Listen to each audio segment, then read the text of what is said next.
¿Cómo están? Bienvenidos a Última Mirada. Vamos a conversar hoy día de economía de país. Y vamos a conversar con Matías Acevedo, que tiene un currículum larguito, pero vamos a decir algunas cosas que Matías ha incursionado porque son muy interesantes y además en esto no mucha gente conoce cómo funciona la institucionalidad en términos de la moneda. Matías, tú fuiste gerente general de la Corfo, estuviste de director de presupuesto, que es un cargo muy importante. Fuiste, por cierto, además sacaste un máster en la Universidad de Chicago. Fuiste representante del Banco Interamericano de Desarrollo por parte de Chile. Bueno, y un montón de otras cosas, además de profesor, como te dije, de la universidad. Dime, de todas esas cosas que te ha tocado representar, por la cantidad de pegas que has tenido dentro de la institucionalidad pública, ¿cuál es la que te parece más fascinante o más necesaria hoy? Bueno, en primer lugar, gracias Fernando por la invitación. Y es una buena pregunta porque yo diría que desde la dirección de presupuestos uno tiene el privilegio de conocer el Estado como nadie. Porque cuando tú te enfrentas a la dirección de presupuesto, tú ves el aparato público completo, no solamente el gobierno central, el poder judicial, el poder legislativo. Toda la institucionalidad del Estado. Y yo siempre le decía a mi señora, me dio un broma en serio, yo ahí empecé a entender de verdad los incentivos y empecé a entender, digamos, el mundo real desde los números, porque tenías que interactuar con todos los poderes del Estado, apretabas acá, saltabas los incentivos por acá. Entonces es una mirada bastante completa que te permite además tener una visión mucho más realista de las cosas que se pueden lograr, de las que no se pueden lograr. Y tú que también estudiaste, no en Chicago, pero en Harvard, lo conoces muy bien, toda la parte de la economía política, que a mí, por lo menos, un área que para mí es fascinante y que le he dedicado mucho tiempo, incluso después del gobierno, a tratar de entender los comportamientos y por qué las cosas van a cambiar. Tú mismo lo mencionas siempre en los programas. ¿Por qué van a hacer esto? ¿Qué incentivo tienen? Claro. ¿Por qué es la voluntad de una comisión? ¿Por qué una comisión va a hacer el cambio, el ajuste que no se ha hecho en 15 años? Y todas esas cosas, uno las logra entender y logra apretar las clavijas correctas con esta mirada del Estado completo y no del Estado parcializado, de un ministerio en particular. Sí, eso es muy importante porque, por ejemplo, desde el periodismo, tú funcionas o trabajas con fuentes que son puntuales para determinadas cosas. Claro. Pero me imagino que los reporteros que toman el territorio de la economía entienden de que hay detrás de alguien que te está hablando de la última ley posible o de la última situación económica, hay toda una institucionalidad, digamos, administrativa que hace que esas platas fluyan, que esas platas puedan ser posibles. Y eso no necesariamente se conoce. Exactamente. Bueno, y justamente, si tú de verdad quieres saber, y esto no lo digo porque yo trabajé en el Ministerio de Hacienda, si las cosas van a pasar o no van a pasar, si se van a cumplir o no se van a cumplir. Porque digamos las cosas como son, y yo siempre lo digo, me digo, pruébame en serio, los presidentes se dan cuenta que son dueños de la billetera fiscal cuando están terminando su primer mandato. Ya en el segundo tienen más conciencia. Pero aquí el que maneja las cuentas fiscales es el ministro de Hacienda, y él corta, reasigna, digamos, congela, guarda en el cajón algunos documentos para que no se aprueben, y todas esas cosas no las sabe en toda la administración del Estado. Entonces, efectivamente, cuando nosotros nos llaman, nos preguntan, bueno, ¿y qué va a pasar de verdad? La respuesta en general está en Hacienda, porque finalmente él, al final del día, tiene la última palabra. El presidente, todos los presidentes lo escuchan mucho, el ministro de Hacienda, y el director de presupuesto, por supuesto, también tiene bastante truco y secreto. Yo hace pocos días atrás, en este mismo programa, hablé un poco de una patología política chilena, que era ¿cuántos ministros de Hacienda, con todo el poder que tienen, han sido presidentes de la República posteriormente? Y solamente dos. Y son padre e hijo. Arturo Alessandri y Jorge Alessandri. Claro. Pero de los que han tratado de ser, han habido varios que se han presentado de candidatos. El mago de las finanzas públicas. Claro. ¿Ah? Bueno, tuvieron montones. Ross. Sí, bueno, pero no han llegado. A ver, no digo que tienen que ser presidentes, pero ¿cuál es el rol del presupuesto y de Hacienda en términos de lo que son, para ponerlo en lenguaje periodístico, lo que son las cosas que le interesan a las personas? Mira, yo siempre grafico para que la gente lo entienda, el ministro de Hacienda es lo más parecido a lo que es un arquero en un equipo de fútbol. ¿Ya? Nadie se acuerda de las atajadas, de las grandes atajadas, o pocos se acuerdan, y todos se acuerdan de los goles que le metieron. Entonces, al final del día, por eso cuando yo veo este cambio de ministro de Hacienda a 7 meses de terminar el mandato, no lo quiero decir de forma despectiva, pero el ministro Grau viene del mundo de la fantasía, ¿no es cierto?, donde se saca fotos, donde es amigo de todo el gabinete, donde va con los emprendedores. Yo trabajé 4 años en la Corfo, salí con más amigos de los que tenía. En este ministerio es todo lo contrario. Tú tienes una certeza, que vas a terminar con menos amigos de los que tenías cuando ingresaste. Te toca decir que no muchas veces. Te toca decir que no muchas veces. Y es una pega muy relevante porque, digamos las cosas como son y en el contexto de esta comisión, Fernando. Ok. A mí me tocó, el presidente Piñera le encantaban los números y siempre tenía al director de presupuesto al lado en todas sus reuniones. Yo aprendí de todos los temas porque de repente estábamos hablando de seguridad nacional y yo estaba metido ahí en medio de la reunión del COSENA y yo le decía, pero presidente, ¿qué tengo que ver yo acá? No, ¿qué es acá? Porque siempre alguien levantaba la mano con algún gasto. Entonces, yo de las más de 500 bilaterales que acompañé al presidente Piñera, nunca escuché a una autoridad decir, presidente, mire, le traigo 100 millones de ahorro de gasto, o siquiera 50 millones. Nunca escuché a una autoridad decir eso. Y de hecho me tenía al lado por todo lo contrario. Era para decir, ¿cómo le digo que no a esta autoridad que me está pidiendo recursos para acá, por acá? ¿Cómo le digo que reasigne de gastos menos prioritarios? ¿Cómo le digo que está gastando mal su presupuesto y que lo tiene que gastar? Entonces, cuando uno plantea este desafío de ajustar el gasto público y de irse, ¿no es cierto?, de mantener los equilibrios fiscales, y ahí viene la economía política de esto, y que a mí me interesa mucho decir, ¿cuál es el incentivo? Y tú lo preguntas siempre, ¿cuál es el incentivo que va a tener la autoridad para hacer eso? ¿Cuál es el incentivo? Cuando se da vuelta... Bueno, hay incentivos dependiendo de fechas. Por ejemplo, cuando se acercan las elecciones aparecen incentivos. Por ejemplo, porque no lo voy a tener menos costo político, pero incluso ahora estamos viendo pequeños recortes, porque son pequeños, a los gobiernos regionales y saltaron todos. Los candidatos, los 8 candidatos que están hoy día en la papeleta de la presidencia, todos dijeron, no, ¿cómo le va a tocarlo?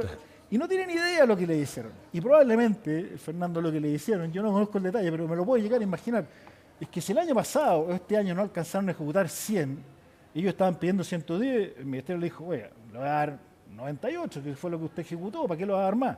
Pero ellos querían más porque tienen que salir a mostrar que pidieron más recursos para la región, digamos. Entonces, ese tema de las economías políticas que hay detrás de estos movimientos del gasto, después el ministro de Hacienda va a Nueva York, al Chile Day, se junta con los inversionistas, y los inversionistas le siguen comprando la deuda a 100 puntos base, que era el costo de la deuda que tenía hace 15 años cuando Chile no tenía deuda pública. Digamos las cosas como son. Entonces, cuando uno le presenta estos documentos y le dice, oiga, aquí tiene 2.000 millones para ajustar. ¿Por qué? ¿Por qué lo hace? Solamente porque el Consejo Fiscal le está diciendo que si no lo hacemos ahora, en unos años más vamos a tener ajuste. Esa es la pregunta de fondo. ¿Por qué nuestros vecinos están haciendo esto? Por todo lo contrario de Chile. porque ya no tienen acceso al mercado, porque el costo de la deuda le cuesta 1.500 puntos base, no 100, etcétera. Entonces, ese tema, por eso yo creo que es importante instalar el tema, Fernando, tener conciencia, pero también algo de realismo. Entendamos que los incentivos no están para que nosotros sigamos parando la deuda pública. Los incentivos están para todo lo contrario. Porque el primer año de gobierno siempre es, el ajuste y sigue el ajuste acá. Pero el segundo año, las autoridades se enamoran de su presupuesto y lo único que quieren es aumentar el gasto. Para decirle, yo aquí en cultura, en educación, en salud, en todo estamos aumentando el gasto. Y ese es el incentivo de las autoridades. Digamos las cosas como son y a todos nos pasa cuando estamos en esos cargos. Pero cuando tú llegas al límite, cuando vas al mercado internacional y dicen, ya no es 100, Fernando, es 200. Sí, ese punto de cómo la acción financiera de un gobierno se da en el distinto plazo es bien interesante. Yo lo he dicho varias veces, nosotros somos un país que tiene 4 años con una posible reelección solamente después del siguiente gobierno. Claro. No es reelección inmediata, pero tiene 4 años. Y por lo tanto, el primer año es básicamente un año de instalación. Claro. El segundo año es un año donde tú puedes empezar a hacer cosas, puedes empezar a generar cosas. Ya en el tercer año se empieza a pispar, después del segundo semestre, empieza a pispar el movimiento eleccionario que hay, y el cuarto año prácticamente no puede mover nada porque es un año electoral, donde todos los movimientos pueden determinar, qué sé yo, costos o beneficios para ti o para otro. Y desde ese punto de vista, el periodo para un ministro de Hacienda, para lo que quiere hacer de 4 años, ¿qué tan importante es? Acuérdate que en un momento dado se trató de extenderlo en la convocatoria para la nueva Constitución, que fracasaron los 2 proyectos, pero se puso ese tema. Es cortísimo. Y yo, en general, siempre les digo, cuando me toca conversar en este tiempo me ha tocado conversar con distintas candidaturas, distintos sectores, que te preguntan, y el trabajo que están haciendo, qué tan factible. Y yo siempre les doy una recomendación, mira, si tú quieres hacer de verdad un cambio, tienes que hacerlo antes de que los ministros, las autoridades se enamoren de su presupuesto. Y eso tiene un periodo muy, muy acotado. Es el primer mes. Tú tienes que entrar al gobierno y decirle, mire, este es su presupuesto. No el presupuesto que se aprobó el año pasado, este es su presupuesto. Y con eso ya ganaste, porque en el fondo el ministro dice, bueno, yo recibí esto, no tengo nada que ver, me lo aprobó la administración anterior, y en ese momento se abren ventanas para hacer ajustes relevantes. Todo lo que viene después es más difícil. Todo lo que viene después es más difícil, y por lo mismo, por lo que te mencionaba anteriormente, porque cuando en Colombia se discute el presupuesto, el ministro de Hacienda dice, es que ese gasto no tengo financiamiento en el mercado. No me van a comprar el bono. Así que ni siquiera me lo ponga porque no tengo financiamiento. O sea, póngame el financiamiento que quiera, el límite de financiamiento que quiera en el presupuesto, pero cuando salga al mercado me van a decir 100, no 200. En Chile no pasa eso. Y todavía tenemos una distancia de que pase eso. Entonces, en Chile, en ese mismo ejemplo, si le ponen 200 en el presupuesto y sale a buscar 200, lo va a salir a buscar los 200 a la misma tasa. A la misma tasa. ¿Por qué? Porque los inversionistas todavía le creen a Chile, todavía tenemos un nivel de deuda razonable para hacer eso. El punto es que nos pille confesado la próxima, o sea, sabemos que vamos a tener algún evento extraordinario, o una crisis económica, o una pandemia, o algún evento de la naturaleza, ¿no es cierto? Y en esos momentos es donde la deuda siempre de los países aumenta. Aumenta, claro. Y ahí es donde uno dice, ahí es donde los inversionistas te dicen, oiga, ya, pero ahora estamos mucho más cerca del límite y ahora sí que el peso, dígame cómo usted después va a ajustar de esto. Dime una cosa, Matías, la importancia del ministro de Hacienda en el gabinete, ¿es algo que es palpable? ¿Se nota? ¿Hay un primus inter pares en ese sentido por el hecho de, tener que financiar todo lo que hace el país? Total, ministro. Yo diría, ahora no existe el ministro del Interior que estaba en su momento, pero el ministro de Hacienda y el ministro del Interior de la época son los dos ministros más importantes del gabinete, y el ministro de Hacienda con el ministro del Interior siempre tienen una tensión, ¿no es cierto? Pero se saben los más importantes y se respetan mutuamente y ahí se mantiene un equilibrio. Pero el ministro de Hacienda recibe presiones todos los días, todo el tiempo y insistentemente. Bueno, y ahí en los gobiernos de Piñera teníamos un doble ministro de Hacienda, aunque el presidente también le encantaba, él se sentía el ministro de Hacienda, digamos, a pesar de que cada vez se desentendía más de los temas y nosotros, él siempre le gustaba saber todo y nosotros siempre le tirábamos preguntas para mostrarle que no sabía todo y se enojaba y después me pedía los datos. Pero en el fondo era como para decirle, oiga, presidente, usted tiene más temas que hacer. Bueno, pero es que ahí dijiste una cosa que es súper importante, Matías, porque yo conocí mucho al presidente Piñera y lo entrevisté muchas veces y conversamos en términos sociales también muchísimo, y tenía esa característica, y yo nunca se lo pregunté, pero me hubiese encantado preguntarlo, te lo pregunto a ti. Que tú tengas a un ministro con, bueno, una sapiencia en el ámbito de lo económico, de las características que tenía el presidente Piñera, ¿es un beneficio o es algo que de pronto puede transformarse en un costo? A ver, el presidente, cuando, no solamente el ministro de Hacienda, él siempre contaba una anécdota que lo voy a contar en breve, pero básicamente decía, mire, yo cuando asumí el primer mandato, me llamó el presidente Lago y me dio dos consejos. El ministro del Interior tiene que ser una persona en la cual usted le entregue lo más íntimo y usted sabe que no va a pasar el límite y que lo va a cuidar y que siempre lo va a respaldar. Y cuando llame al director de presupuesto para ofrecerle el cargo, pregúntenle quién va a ser su jefe. Si le responde que es el ministro de Hacienda, búsquese a otro director de presupuesto. Porque tiene que ser el presidente de la República. Y si le responde que es el presidente de la República, ese es el director de presupuesto. Porque el director de presupuesto es la persona que finalmente el que toma la decisión de aprobar el decreto, el que tiene la última manija, no el ministro de Hacienda.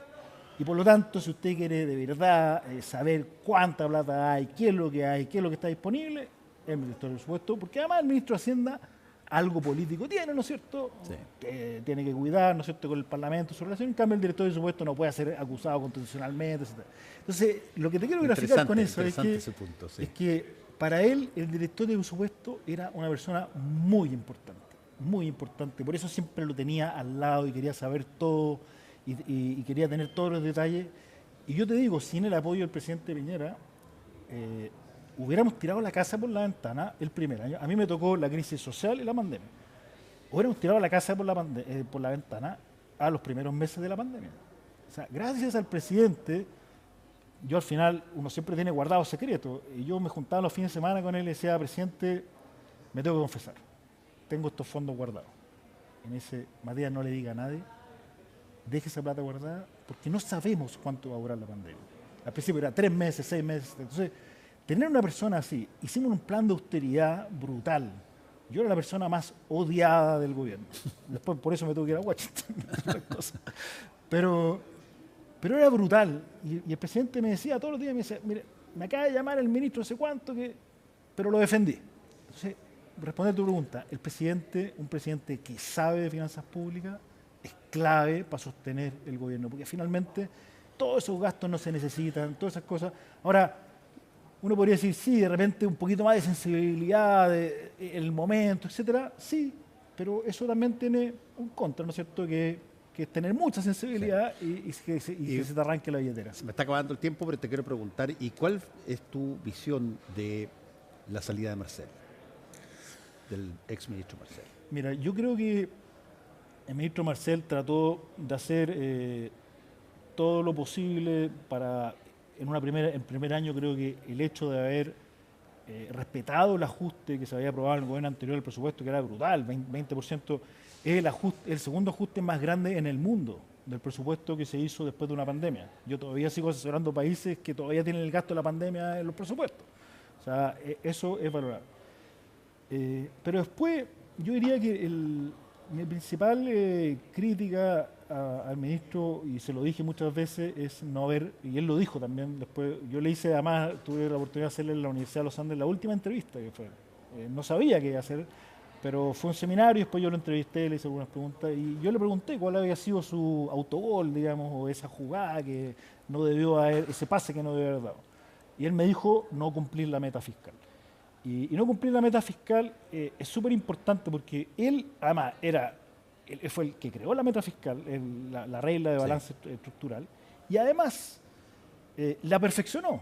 Entonces, no la cumplió 2 años seguidos y probablemente este año tampoco se va a cumplir y el presupuesto que deje para el próximo gobierno tampoco se va a cumplir. ¿Por qué? Porque estamos trabajando con ingresos que soñamos, pero finalmente cuando llegamos a fin de año hacemos raya para la suma, no los tenemos. No te puedo dejar de preguntar antes de terminar, Matías, ¿cómo ves a los candidatos?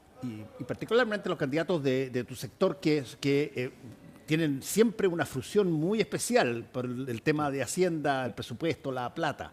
¿Cómo ves ahí? Mira, Porque te lo pregunto porque en las elecciones siempre uno dispara muchas más veces porque, claro, tiene que de alguna manera hablar de todo lo que va a hacer, de todas las cosas, y después veremos si es que las cosas se concretan. Pero ¿cómo ves eso? Estuve en un desayuno hace muy poco con los jefes programáticos de todas las candidaturas, de las que van, digamos, los 3 primeros lugares. Y hay cosas que a mí me llamaron la atención. Por ejemplo, en ningún programa hay reforma tributaria. Eso, en todos los programas el tema de crecimiento está en la agenda. O sea, eso que para nosotros hoy día es normal, hace 4 años no estaba. Y en todos los programas hay, de alguna manera, una preocupación por racionalizar el gasto público. Lo cual, todo eso, check, bien. Ahora, ¿qué es lo que yo veo? Que veo que en algunos programas hay mucha, digamos, buena voluntad para poder hacer las cosas, avanzar, pero poco detalle. Y yo espero, digamos, que... ¿Eso en todos los candidatos? En general. Algunos han entregado más, algunos han entregado menos, pero cuando tú planteas ajustes de magnitudes importantes en el gasto público, la primera pregunta que harían ustedes es decir, ¿y dónde lo va a hacer? ¿Y en qué va a hacer? Porque ahí es donde se juega el ajuste del gasto. No, o sea, yo celebro que alguien me diga, voy a ajustar el gasto público en 10.000 millones de dólares, y 12.000 también me pongo de pie, pero dígame dónde y cómo lo va a hacer. Y cuando llegue a ese minuto, digamos, se va a dar cuenta de que cuando empieza a avanzar, digamos, se va a dar cuenta de que inevitablemente va a empezar a tener que tocar el gasto social. Entonces, quiero que esa discusión tiene que ser transparente para la ciudadanía. Porque si no, hoy día, digámoslo así, a la gente que está cabreada con los funcionarios públicos que se van de vacaciones con licencias médicas, todo lo que sea achicar el Estado, aplausos, votos, digamos, y apoyo ciudadano. Pero después dígame cómo lo va a hacer. Esa es la pregunta que yo creo que espero ver en los debates que contesten los candidatos. ¿Qué va a hacer? ¿Qué ajuste va a hacer? Y que sume, que sume el total que va a hacer. Calza. Que calce. Eso. Matías Acevedo, muchas gracias por haber estado con nosotros conversando sobre un tema que, bueno, siempre sale en todo orden de cosas muy rápido, pero que no necesariamente mucha gente conoce los interiores de una materia tan importante como el presupuesto nacional y sobre todo cómo se tramita aquello. Muchas gracias. No, gracias a ti, Fernando, por la invitación. Gracias a todos ustedes. Nos encontramos en mañana. Chao.